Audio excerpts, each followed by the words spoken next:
Vou então chamar o Levi. Ele pode apresentar-se. O que eu não disse, ele pode dizer como conheceu o Senhor, como é que chegou ao desafio jovem. Enfim, o que ele quiser. O que tu quiseres. Mas à vontade. És da casa. Mas isso fica para outro dia, senão não sai daqui hoje. Cuidado. Ok, bom dia.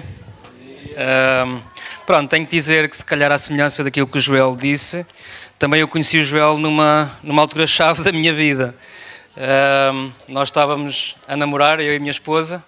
Portanto, este ano fazemos quantos anos casado? 20. Portanto, foi uma altura também chave da nossa vida. Mas, mais até do que isso, acho que o que é chave aqui é perceber que permanecemos fiéis ao Senhor. Não é? E essa é a maior bênção que nós podemos ter. Então, como o Joel já disse, trabalho pela graça de Deus com a minha família no Desafio Jovem, que é uma instituição que é muito querida também para os irmãos, sabemos disso, ali em Cocujães. E sem eu saber, veio um grupo também de lá. Então, pronto, eu pensei que eles ficassem livres de mim, mas não conseguiram, não é? Portanto, vão ter que me ouvir mais uma vez. Mas é um prazer estar com os irmãos. É verdade que há muita gente aqui que não me conhece e isso é bom sinal.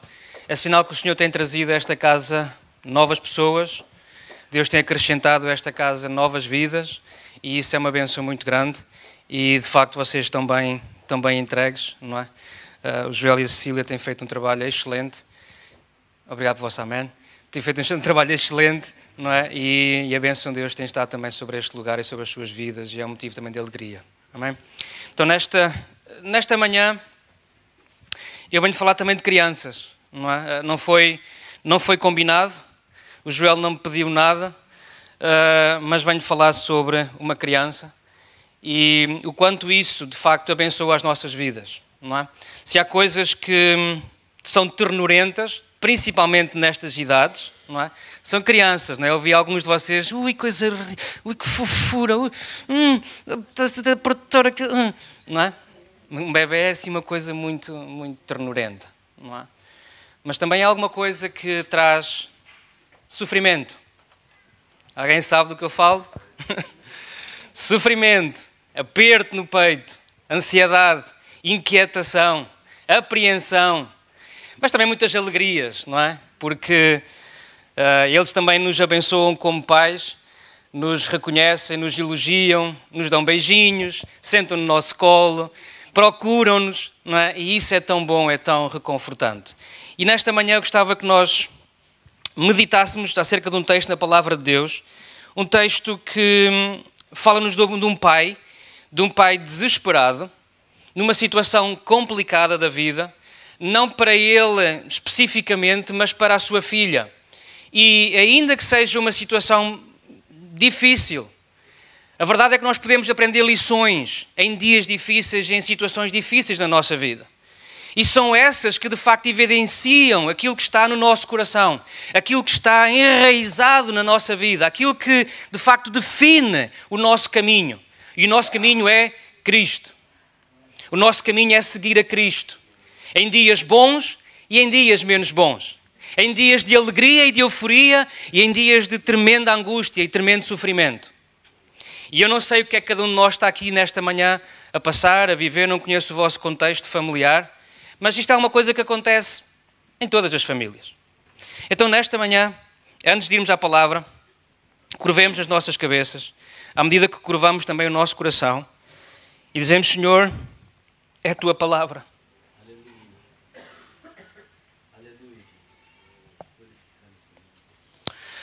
Senhor, e como já cantámos nesta manhã, é a Tua palavra que ressuscita, Senhor, é a Tua palavra que é vida, é a Tua palavra que produz vida e vida com abundância. É a Tua palavra, Deus, que ressuscita aquilo que está morto. É a Tua palavra, Deus, que produz vida, Senhor. Então, nesta manhã, quando abrimos a Tua palavra, queremos abrir também o nosso coração para que o Teu Espírito gere vida e vida em abundância. Deus, em todos nós que nesta manhã nos reunimos aqui, Deus, para ouvir a Tua voz, para cultuar o Teu nome, para nos apresentarmos diante de Ti, para escutarmos, Deus, o Teu coração. Então, Senhor, dá-nos a graça de que o Teu Espírito nos auxilie, de que o Teu Espírito, Deus, nos ilumine, Senhor, e possa gerar fé, coragem, ousadia, determinação, Deus, para ficarmos firmes em Ti, Senhor. Deus, isso por alguma razão, entre nós. Senhor, existem situações de morte. Oramos para que Cristo venha e ressuscite. Oramos para que Cristo, de facto, seja a vida que gera vida onde está. Dá-nos, Deus, a coragem de nos apresentarmos a Ti. Deus, nesta manhã nós te pedimos isso, gratos por este privilégio, gratos porque sabemos que Tu és um Deus vivo, sabemos que Tu és um Deus real, sabemos que estás entre nós, que te moves entre nós e em nós, e isso nos enche de expectativa naquilo que Tu podes e queres fazer, como já cantámos nesta manhã. Senhor, faz algo novo em nós e através de nós, e que as nossas vidas sejam engrandecidas por Ti, para que no final Tu recebas toda a honra, toda a glória que Te é devida. Nós te pedimos, Pai, no nome de Jesus, nosso Salvador. Amém. Amém. Amém. Então pedia que vocês abrissem no Evangelho de Marcos, capítulo 5. É um texto eventualmente muito conhecido. E para aqueles que não me conhecem, estava agora a dizer ao Joel que a história como eu cheguei ao Evangelho daria para outro culto, está bem? Portanto, se quiserem saber, tem que ser numa outra altura. E eu estou disponível para isso também, não é? Então, Marcos, capítulo 5, e vamos ler o versículo 21 até o versículo 24, e vamos saltar para o 35 até o 43, ainda que no meio, alguns de nós sabem, pelo menos que este tem mais conhecimento da palavra, que no meio há aqui uma história de um milagre que aconteceu de uma mulher que tinha uma hemorragia há 12 anos e que neste processo ela foi curada neste momento. Mas para não prolongarmos muito o tempo, este episódio nós vamos saltá-lo. Então no versículo 21 diz assim: tendo Jesus voltado no barco para o outro lado, afluiu para ele grande multidão, e ele estava junto do mar. E eis que se chegou a ele um dos principais da sinagoga, chamado Jairo, e vendo-o, prostrou-se a seus pés e insistentemente lhe suplicou: minha filhinha está à morte, vem, impõe as mãos sobre ela para que seja salva e viverá. Jesus foi com ele. Versículo 35. Falava a ele ainda quando chegaram alguns da casa do chefe da sinagoga, a quem disseram: a tua filha já morreu, porque ainda incomodas o mestre. Mas Jesus, sem acudir a tais palavras, disse ao chefe da sinagoga: não temas, crê somente. Contudo, não permitiu que alguém o acompanhasse, senão Pedro e os irmãos Tiago e João. Chegando à casa do chefe da sinagoga, viu Jesus o alvoroço, os que choravam e os que pranteavam muito. Ao entrar, lhes disse: por que estáis em alvoroço e chorais? A criança não está morta, mas dorme. E riam-se dele. E tendo ele, porém, mandado sair a todos, tomou o pai e a mãe da criança e os que vieram com ele e entrou onde ele estava. E tomando-a pela mão disse: Talita cumi, que quer dizer: menina, eu te mando, levanta-te. Imediatamente a menina se levantou e pôs-se a andar, pois tinha 12 anos. Então ficaram todos sobremaneira admirados. Mas Jesus ordenou-lhe expressamente que ninguém o soubesse e mandou que dessem de comer à menina. Então este é um cenário não muito agradável. Nós encontramos no texto um pai desesperado, um pai a viver uma situação de extrema impotência diante daquilo que estava na sua casa. Temos um pai que tem na sua mão ou tem na sua responsabilidade de resolver alguma coisa que ele próprio não tem condições para o fazer. E geralmente há pessoas que nestas situações ficam perturbadas, ficam desorientadas, entram em pânico, têm algum problema de conseguir ter um mínimo de lucidez para resolver, sangue frio para resolver situações de extrema urgência. Mas olhando para este cenário, e ainda que ele seja de facto perturbador, eu gostava que nós de facto uma vez mais meditássemos em 3 lições que podemos aprender com este pai. Primeira lição que nós podemos aprender aqui é que Cristo é solução. O versículo 23 diz-nos que este homem insistentemente suplicou a Jesus. Este homem recorre a Jesus. Se nós lêssemos o texto que falei há pouco da mulher do fluxo de sangue, no texto nos é dito que esta mulher já tinha gasto o que tinha. Não sabemos se era uma fortuna, se era muito, se era pouco. Sabemos que esta mulher gastou tudo o que tinha em médicos, tentando resolver o seu problema de saúde. E o texto diz-nos que ela não encontrou solução. Jesus foi a solução para ela. Para este homem, nós não temos essa informação. Nós não sabemos onde é que ele recorreu. Nós não sabemos se ele já tinha procurado ajuda num outro lugar. Eventualmente sim, até pela sua condição, pelo seu estatuto social. Era um homem que eventualmente teria posses, teria conhecimento, teria soluções. Mas aquilo que é relevante aqui é que este homem recorre a Jesus. E não importa onde é que tu já foste. Não importa onde é que tu estás a procurar solução. Não importa onde é que tu já gastaste energia, vida, recursos. Eu quero te dizer nesta manhã, Jesus é a solução. Jesus é a solução. Por muito que seja estranho, por muito que seja contra a natura, por muito que seja difícil entender como, eu quero te dizer isso, Jesus é a solução. E este homem dá-nos esta lição, este homem recorre a Jesus. E seria uma coisa simples, se estivéssemos a falar de pessoas simples. Mas este homem não era um simples qualquer. Este homem tinha um estatuto. Este homem tinha uma posição. E é interessante nós percebermos que Jesus é solução para qualquer estrato social. Ontem presenciei uma situação que abençoou muito o meu coração. Ontem vi alguém, testemunhei alguém com formação académica, com percurso de vida, bem-sucedido, a pedir ajuda, a pedir opinião a alguém simples. E para mim aquilo abençoou-me muito. Porque não é normal. Geralmente o que é normal é quando as pessoas chegam a um estatuto social, elas não se humilham. Geralmente vivem sempre a olhar de cima para baixo para os outros. Mas é interessante percebermos por este pai que de facto Jesus se torna solução mesmo para aqueles que pela graça de Deus chegam a lugares e a patamares de influência diferentes eventualmente dos nossos. E isto abre de facto as portas do Evangelho. As portas do Evangelho, Jesus Cristo o Salvador, Jesus Cristo a solução, é para ti e é para mim. Sejas tu uma pessoa simples, desconhecida, sejas tu alguém extremamente conhecido e de grande influência. Jesus é a solução. Jesus é o caminho. Jesus é. Este homem ensina-nos outra coisa. Humildade. Em pedir auxílio.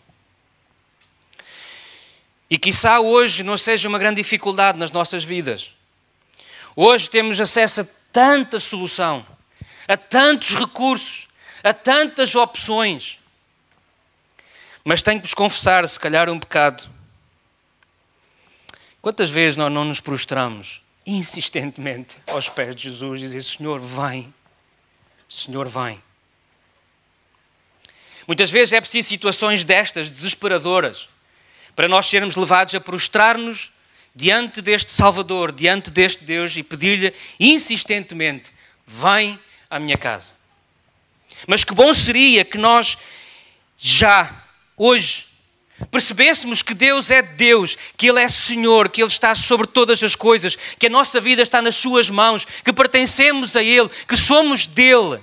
E que isso nos desse essa humildade de dia após dia, dizer: Senhor, vem à minha casa hoje. Vem à minha vida hoje. Eu não vou esperar para que as coisas comecem a ruir à minha volta. Eu não vou esperar que os problemas batam à minha porta. Eu quero viver hoje em dependência de Ti. Eu quero viver hoje em sintonia contigo. Eu quero viver hoje tendo-te como o meu guia, como o meu Salvador, para aquilo que vai ser o meu dia nesta manhã, nesta tarde, nesta noite. Este homem mostra-nos isso mesmo. Prostrou-se aos pés de Jesus e suplicou-lhe.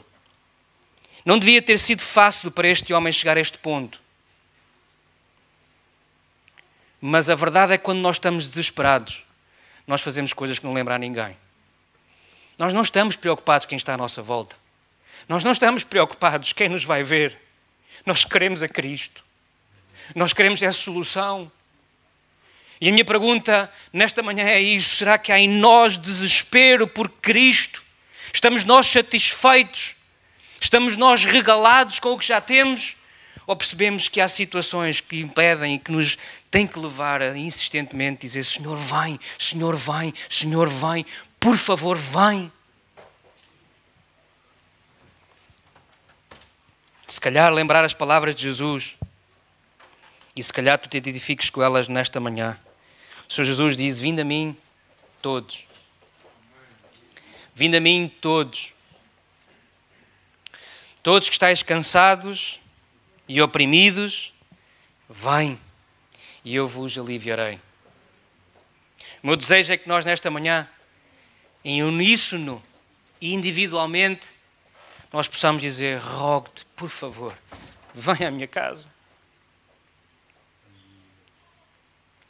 A segunda lição que nós encontramos e que eu gostava de meditar convosco nesta manhã é a lição de Cristo e o desafio de crer nele. É de facto um desafio nós hoje assumirmos a nossa fé. É empolgante, sim, é empolgante, porque não nos falta trabalho. Queiramos nós viver a nossa fé e não nos falta trabalho. E isso é empolgante. Eu acho que aquilo que nos dá sentido à vida é sentirmos úteis, é movimento, é estarmos envolvidos. E daí a importância de nós orarmos por gente para servir. Porque queremos que as pessoas se sintam úteis, queremos que as pessoas se envolvam, que estejam em movimento. Tenho um irmão nosso que está no hospital já eventualmente há 4 semanas, sofreu uma intervenção clínica e está em observação. E o maior desespero dele é esse: estar numa cama, não poder fazer nada. A inutilidade, a impossibilidade de... Há a vontade, há o desejo, mas não há condições para. Então, se nós temos possibilidade de nos movimentarmos, de agirmos, de caminharmos, façamos isso. Envolvamos-nos com a obra, envolvamos-nos com o ministério, envolvamos-nos. No versículo 36 nós percebemos mais ou menos aquilo que eu quero dizer. Diz assim: Jesus, sem acudir a tais palavras, disse ao chefe da sinagoga: não temas, crê somente. E estas palavras, elas são simples.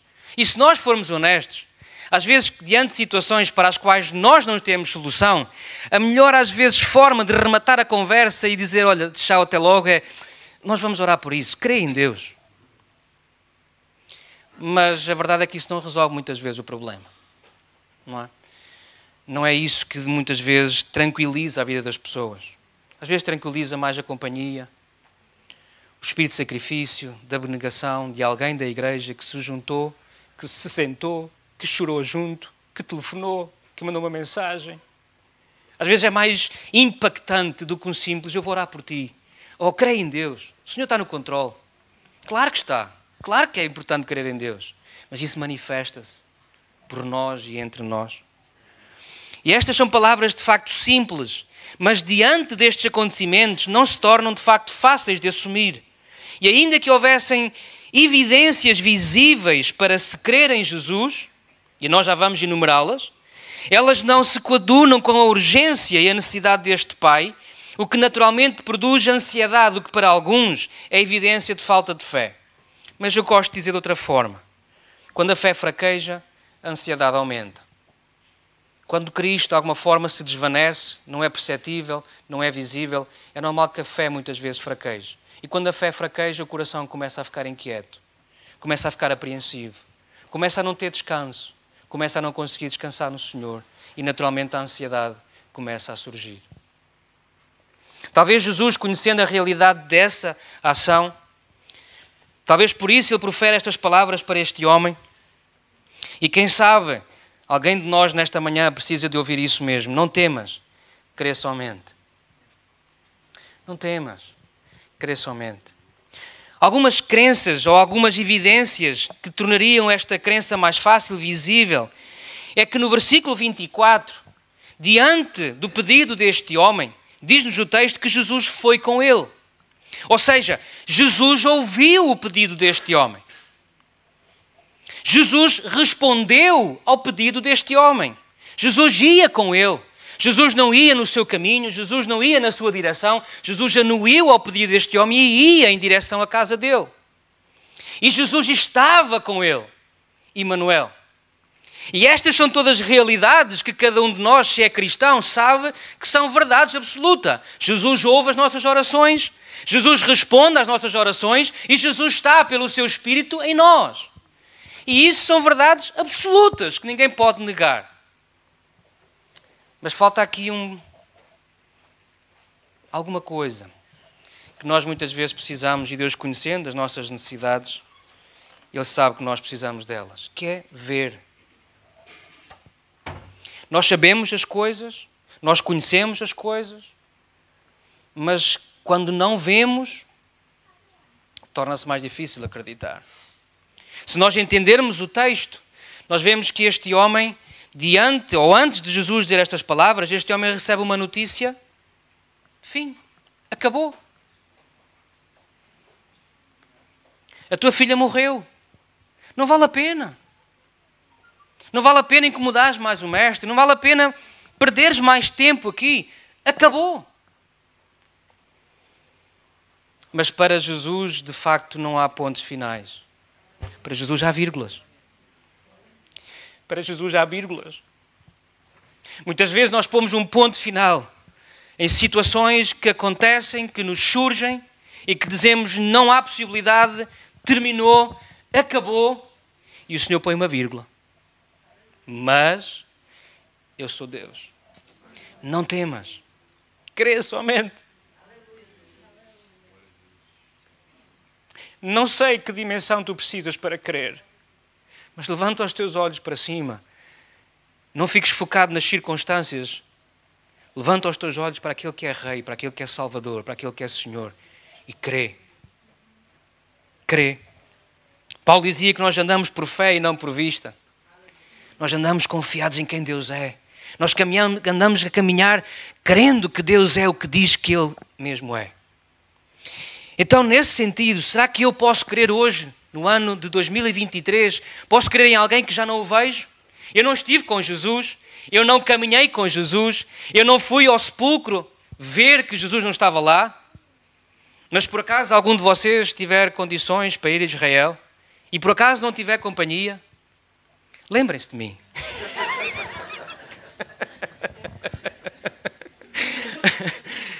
Ainda é possível hoje ver o túmulo. Jesus não. Mas o túmulo ainda é possível ver. Nós não estivemos lá presencialmente, nós não tocámos com as mãos, nós não vimos. Como João testifica na sua carta, aquilo que nós vimos, aquilo que nós tocámos com as nossas mãos, é isso que vos dizemos. Nós não temos essa experiência. Teremos, se Deus assim o permitir, na glória. E será um dia glorioso, em que não mais falaremos por aquilo que os outros disseram, nós próprios diremos, eu vi o Senhor. Mas hoje nós não temos isso. Então será que eu posso crer em alguém que eu não vejo? Posso crer em alguém que já passaram tantos anos desde que ele viveu? Posso crer em alguém que nos dizem que é uma pessoa como outra qualquer, um profeta, alguém muito bom, alguém muito interessante, alguém muito relevante? Mas será que eu posso crer em alguém sobre o qual eu posso depositar a minha vida e viver confiado nisso, seguro nisso e descansado nisso? Sim, eu posso. Sim, tu podes. Porquê? Porque Ele é o Filho de Deus. Ele é o Filho de Deus. Não somente Ele mesmo o afirmou, Ele disse lá em João 10:30, eu e o Pai somos um. Como seres humanos, como tu e eu, há muitos anos atrás, eles também o afirmaram. E este é um texto que me deixa sempre muito constrangido. Que diante da crucificação, diante daquele espetáculo, como ainda agora cantamos, é minha a culpa que o prendeu. É o meu pecado, foi o meu pecado que o levou. Foi o meu pecado que ele carregou. Diante desse cenário horrível de sofrimento, de dor, de sangue, de angústia, banhado por palavras de evangelho preferidas por Jesus, Pai, perdoa-lhes que eles não sabem o que fazem. Diante de todo aquele cenário, espetáculo real, que eu não sei explicar o que aconteceu, porque a Bíblia diz-nos que quando os céus se rasgaram, quando os céus se ficaram escurecidos, que o véu se rasgou e que os sepulcros se abriram. Eu não sei o que isso é. Não sei se alguém aqui sabe o que isso é. Mas diz que os sepulcros se abriram e que muitos dos santos que tinham sido já enterrados ressuscitaram e foram vistos por muitos.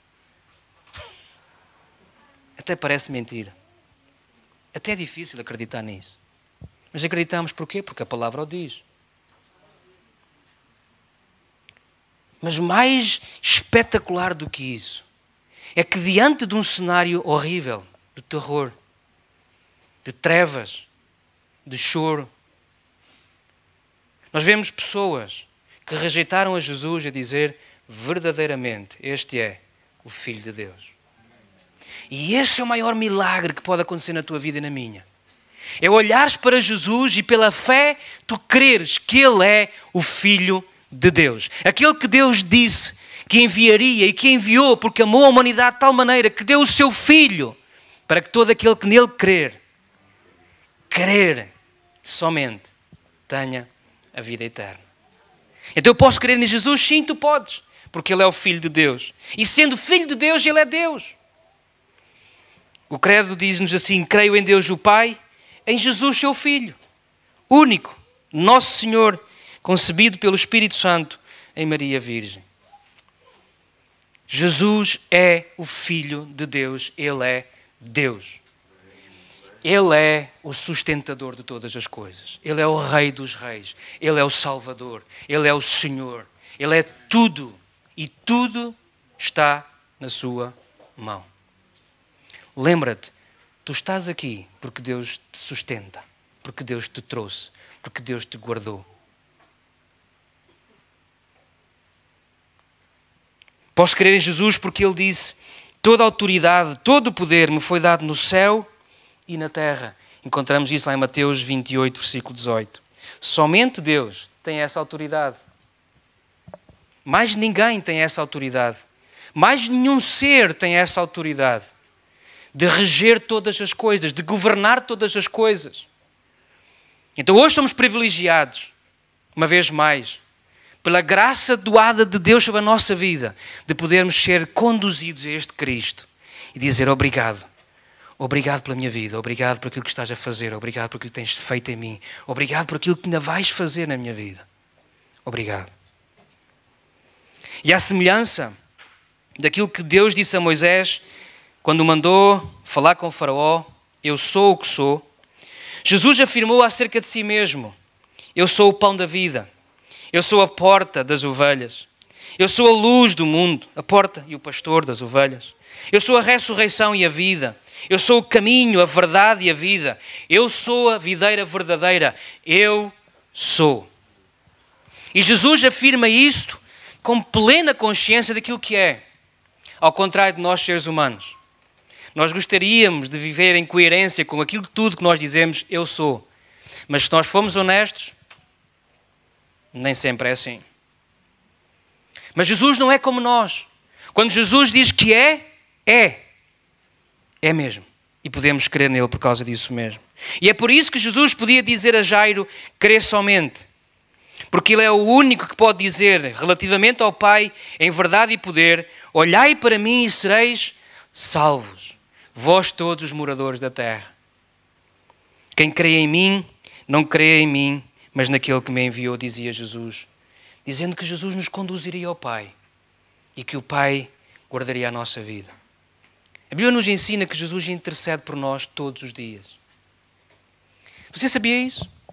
Você sabia que neste momento Jesus ora por ti e por mim? Que bênção! Que bênção! Então aquilo que nós vivemos, aquilo que tu estás a viver, não vives sozinho. Deus intercede para que tu permaneças firme. Podes crer em Jesus? Podes crer em Jesus, sim, porque Ele é Deus, Ele é a salvação. As circunstâncias visíveis não fortalecem a tua fé? Parece que são contrárias à fé? Não temas. Crê em Jesus somente. E permite que o Senhor te renove, te sustente e preserve a tua vida. A última lição que eu gostava de partilhar convosco nesta manhã é que Cristo é a salvação.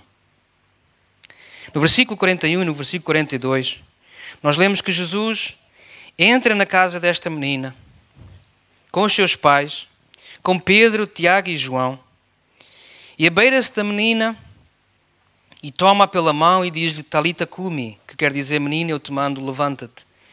E imediatamente a menina se levantou e pôs-se a andar, pois tinha 12 anos. Então ficaram todos sobremaneira admirados. Então, quando Jesus entra, a salvação manifesta-se.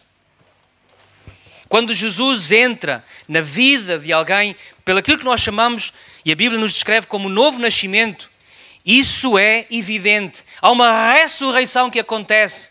A Bíblia diz-nos que nós estamos mortos em nossos delitos e pecados, mas que Cristo nos vivifica, Cristo traz nova vida, Cristo nos chama a novidade de vida. Há uma evidência real na vida de todo aquele que nasce pela obra de Cristo na cruz do Calvário e se torna seu filho. Há uma obra visível. Ser cristão, de facto, é uma coisa que é visível. Não só a pessoa em si percebe, sente, vê, identifica, como quem a conhece, percebe, vê, identifica que, de facto, há uma mudança. Há uma mudança. Assim como a cura, de facto, é a manifestação visível de uma doença, também a salvação tem evidências visíveis. Passou da morte para a vida. É uma delas. A pessoa que crê em Jesus como seu Senhor e Salvador, ela aguarda um lugar especial. Ela sabe que a sua vida tem um sentido. Ela sabe que a sua vida tem um fim. Ela não vive mais desorientada, não vive mais ansiosa, não vive mais preocupada com aquilo que é esta vida terrena. Sim, é responsável, sim, é ambiciosa, sim, deve-o ser. Mas ela sabe que no final, o que a aguarda é bem melhor do que isso. E essa esperança, ela vem pelo novo nascimento. É Cristo que deposita em nós a esperança, a certeza, a promessa da vida eterna com Ele. E é por isso que o ser humano cristão se sacrifica a viver para Cristo.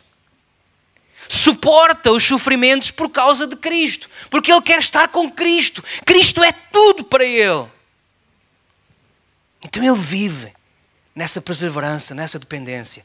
Porque ele não quer perder essa bênção que Deus lhe deu de um dia poder estar diante dele e ouvir Jesus dizer: entra no gozo, desfruta da minha companhia. O zelo por santidade é outra evidência daquilo que nasce de novo.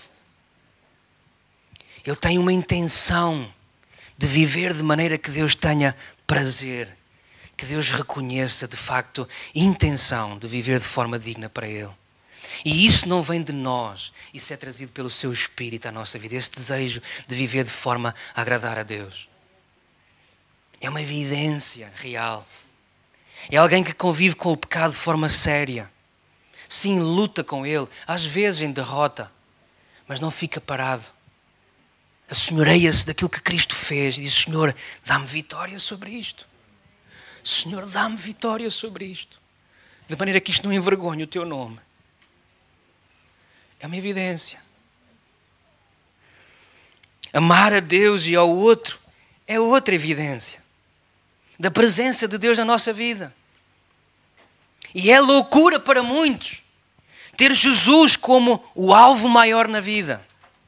Convergirmos tudo, nossa vida, nosso casamento, nossa família, nossos filhos, nosso trabalho, nosso lazer, muitas vezes fica secundário porque Cristo é tudo para nós. Cristo é prioridade. Cristo é o nosso maior amor.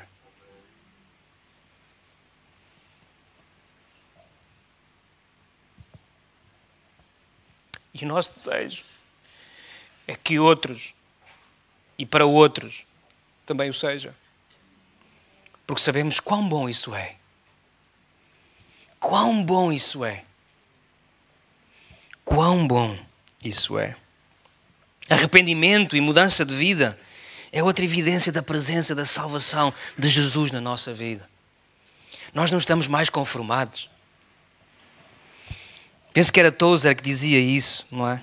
Nós conseguimos medir a nossa espiritualidade quando nós conseguimos avaliar a maneira como nós lidamos com o pecado. Quando alguém chega a Cristo inicialmente, e quando se fala de pecado e de santidade, geralmente as pessoas começam a olhar para os comportamentos. Aquilo que eu faço. E que de alguma forma evidencia aquilo que eu sou. E começa a trabalhar nessas áreas e nesse comportamento e começa a pedir a Deus que mude o seu caráter, o seu comportamento, de maneira que isso não seja identificado como alguma coisa negativa. E é tão bom perceber que Deus de facto nos ajuda a mudar comportamentos e a vencer vícios, muitas vezes enraizados na nossa vida, de anos e anos e anos, a serem consecutivos na nossa vida. E Jesus liberta-nos disso. Mas à medida que nós caminhamos com Cristo e na nossa intimidade com Deus, nós começamos a olhar para dentro. Nós não começamos a olhar só para comportamentos. Nós começamos a olhar para o nosso coração.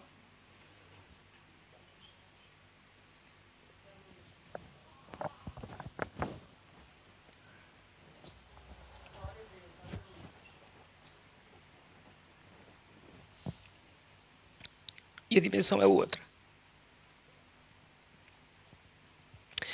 E é por isso que a graça de Deus se torna tão valiosa para nós.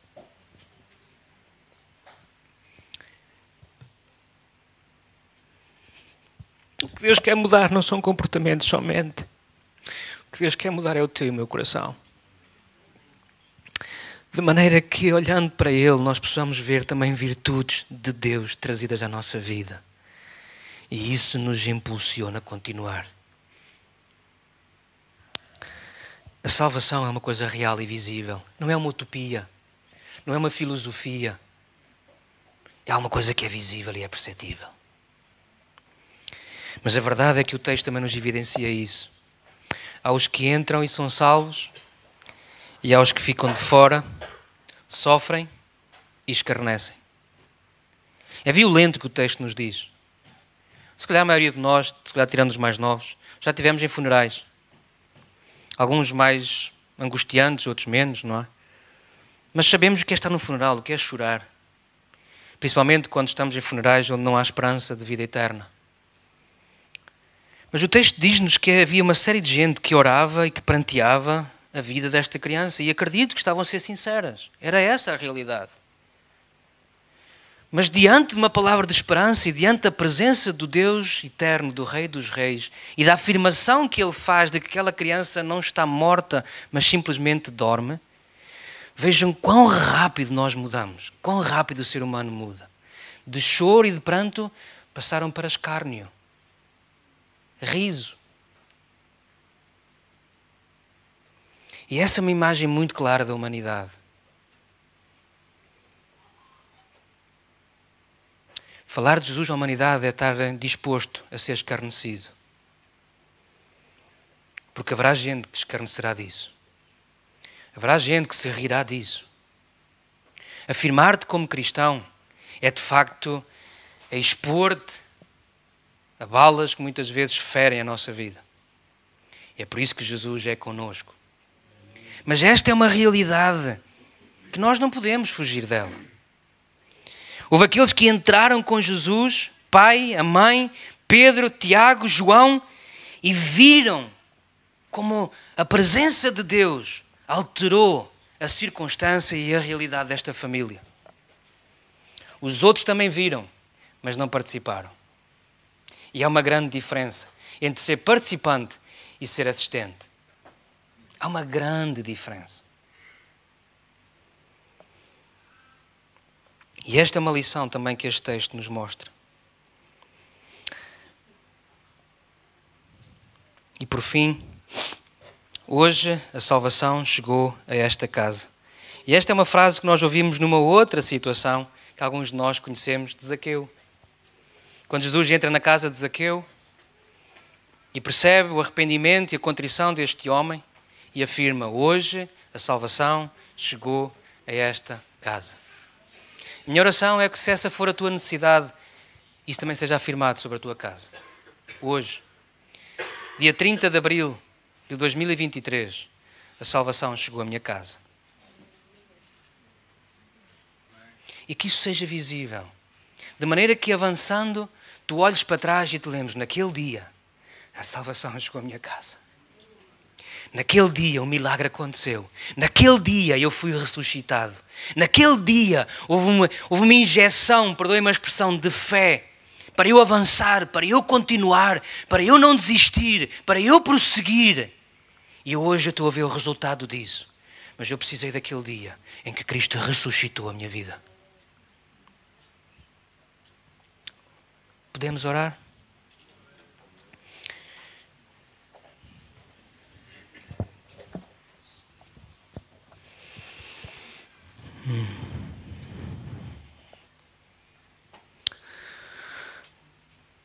Senhor, tu próprio afirmas que és o mesmo ontem, hoje e serás eternamente. E que a tua palavra não muda. De que tu velas pela tua palavra para a fazer cumprir. Senhor, e nós cremos, acreditamos que aquilo que está escrito nela é para nosso ensino. Para sermos ensinados, para sermos despertos, para sermos confrontados com quem tu és. E nesta manhã, Senhor, nós queremos afirmar isso, que tu és a solução. Senhor, e de uma forma humilde, Senhor, nós queremos pedir-te, clamar-te, para que tu venhas à nossa casa, para que tu venhas à nossa vida, para que tu visites a nossa vida, de maneira que tu sejas de facto a nossa única confiança, porque tu és o autor da vida, tu és o autor de todas as coisas. Senhor, tu conheces cada um de nós que está nesta sala, nesta manhã. E aqueles que de alguma forma nos veem, Senhor. Senhor, e tu sabes quão fácil é nós fraquejarmos na fé. Quão fácil é, Senhor, as circunstâncias nos trazerem incredulidade, desespero, desânimo, frustração, ansiedade. Mas nesta manhã, Senhor, conforme ouvimos, Senhor, que não sejam as minhas palavras, que não seja eu a proferir, mas sejas tu pelo teu Espírito, Senhor, a ir ao coração daqueles que passam por momentos destes, neste momento, Senhor, e dizeres: não temas, não temas, não temas, não temas, crê somente, crê somente. Aquietai-vos e sabei que eu sou Deus. Senhor, se nesta manhã há gente que entrou neste lugar, ou que eventualmente nos possa também estar a ver, que aquilo que está no seu coração é escárnio, é dúvida, é incredulidade. Falar de Jesus, amar a Jesus, render-se a Jesus, perdão dos pecados, que isso são tudo situações que não fazem sentido, que não atraem a Cristo. Senhor, nós sabemos que o teu Espírito tem poder de ressuscitar aquilo que o inimigo quer matar. Senhor, e como nós lemos nesta manhã, pela história deste homem e desta menina, pela tua própria história, Senhor, ressuscita para a fé aqueles que estão mortos em delitos e pecados. Senhor, ressuscita para uma nova vida. Senhor, ressuscita para novidade de vida. Ressuscita para o Emmanuel, Deus conosco. Ressuscita para Cristo Salvador. Senhor, e se nos puderes dar essa graça, essa alegria, que eles testemunhem isso e que possamos nos alegrar juntos por aquilo que tu vais fazer. Pai, te pedimos isso, uma vez mais humildemente, porque sabemos que tudo está nas tuas mãos. Tudo está debaixo do teu controle, do teu domínio. E humildemente nos colocamos também nessa posição. Senhor, faz em nós o teu querer, faz em nós a tua vontade e te louvamos, Senhor. Te louvamos. Te adoramos, Senhor. Exaltamos o teu nome. Declaramos que tu és Rei. Declaramos que tudo te pertence. Declaramos, Senhor, que a nossa vida te pertence. Declaramos, Senhor, que queremos viver para ti e em ti, Senhor. E por isso, nesta manhã, uma vez mais, nos rendemos a ti em adoração. Amém.